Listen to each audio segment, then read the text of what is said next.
Yo, JD here, and as you can see, we are back on iRacing here today, and we are going to be driving in the Formula V cars this week at the circuit that's located in Japan. And the voices you'll hear in this video are actually from Jochen and Kilian Razek, some very, very good friends of mine. And if you want to purchase iRacing right now, I believe it's the cheapest it will ever be due to the Christmas sale.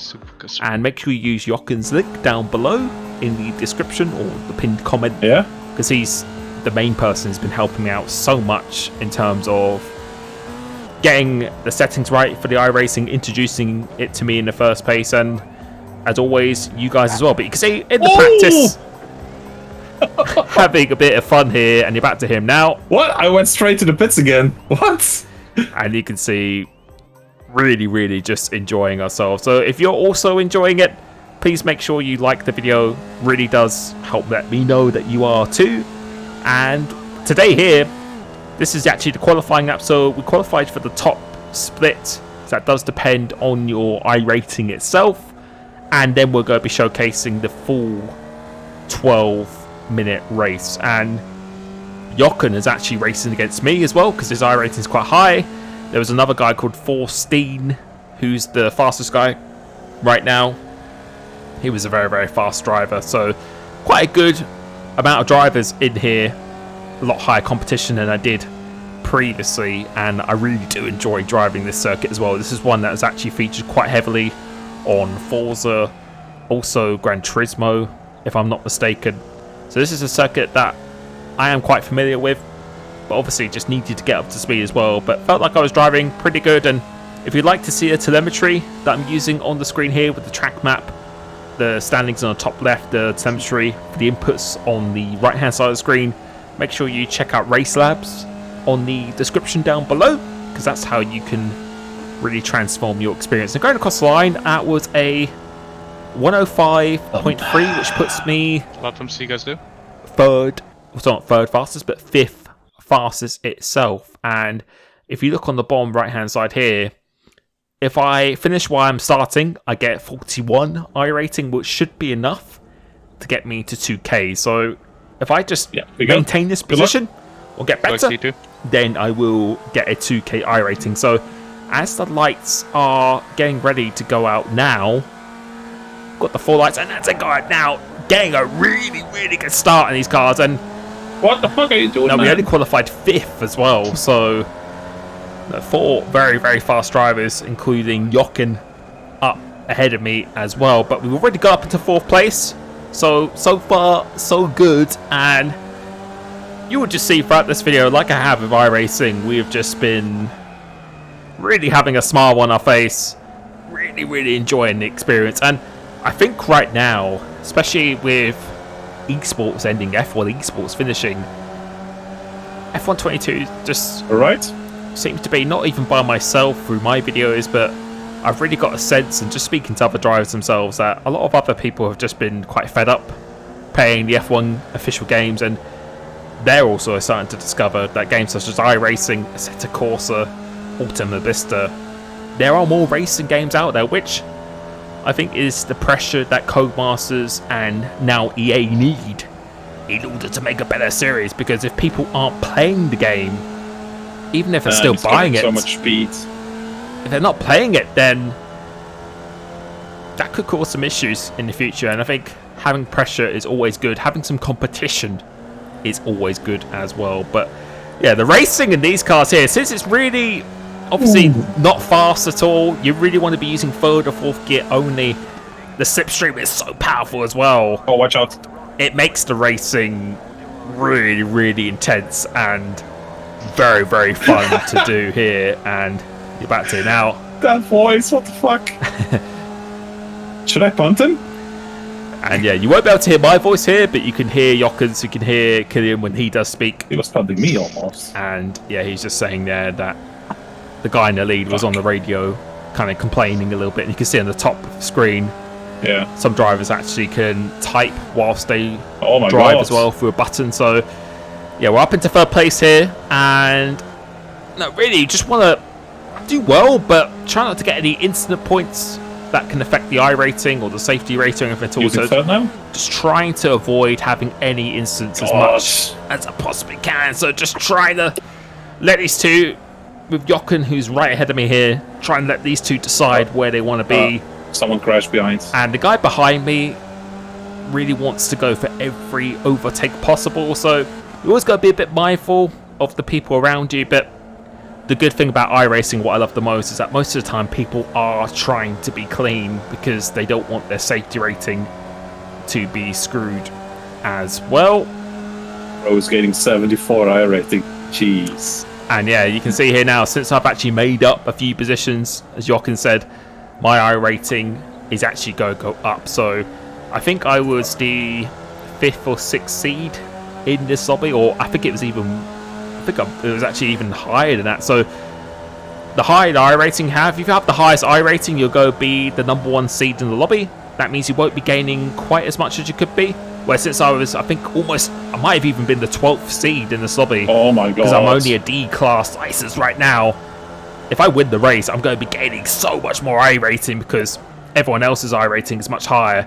I'm going to benefit much, much more. But you can see the racing here going side by side, and just watching in my mirrors here, because you can see he's poking his nose down the inside, but so we're quite dangerous. We're on the outside here. Let's see. James going for it. If it works here, and back to Jochen says, he's going to let me through here now. I'll let you buy you. So fair play to him, because obviously he doesn't want to affect his I rating, because I think Jochen might be maybe the highest, or if not the second highest, if I can see on the screen on the right hand side. But going down the inside here, the guy in this lead was being quite defensive for a lot of this race, but he was quite erratic with his driving as well. So weaving here, really desperately trying to get in tow. So I'm giving Jochen the tow behind me, just so he can defend from the guy in 4th place. And I really like this circuit because there's actually more than 2 braking zones, and I just love driving in these cars. If you had a grid of 20 in these cars, that would be absolutely insane. But sadly, I think it's only 12 maximum that you can do right now, and this is obviously the cars you get access to in the rookie, so you don't even need to pay for this car. It's only certain tracks that you might need to pay for. But honestly, I love driving the Formula V's more than I did the Mazdas. No. Ooh. What? And yeah, a bit of contact between myself and Jochen there. What's that? But luckily, that hasn't actually given me any incident points at all. So the contact model is actually fairly forgiving in these cars as well, which is why if you are starting out in iRacing, no, 0 incidents. No. As I'm just talking to Jochen about the incidents here. Stop the weaving, man. Yeah, have the inside, man.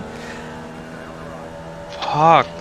And yeah, you just had Killian there as well. He's actually in a separate race, so he's not in the same split as us because he's just started his iRacing journey. But yeah, if you're looking to start iRacing, I would really recommend driving in the Formula V cars, because not only are they just more fun, with the Mazdas you have a lot more people and the racing can be a little bit more erratic.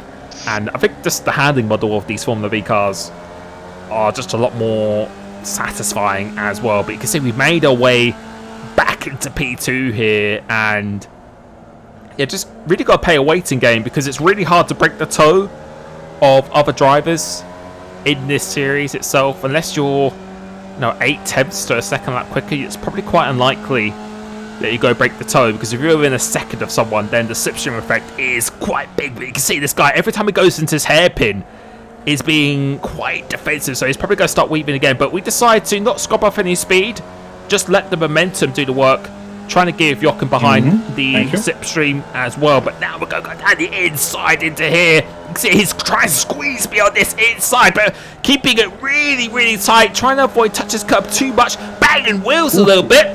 Wheel banging. But then you can see that sends him out wide. If you look at the mirror on the top right hand side, had a bit of contact, and he's actually out of the race here. Massive contact go through into here now, and we will take a look at the replay of that after the race. But that was probably the fastest driver on raw pace, and he's lost. Yeah, he's actually gone back to last, and that's really going to affect his I rating quite massively. As we're about to hear a little bit more of the team radio. Yeah, I don't know. They want to give you space, probably, or I don't know. You're about to see a message on top of the screen. Go watch replay. Thanks, he said. What?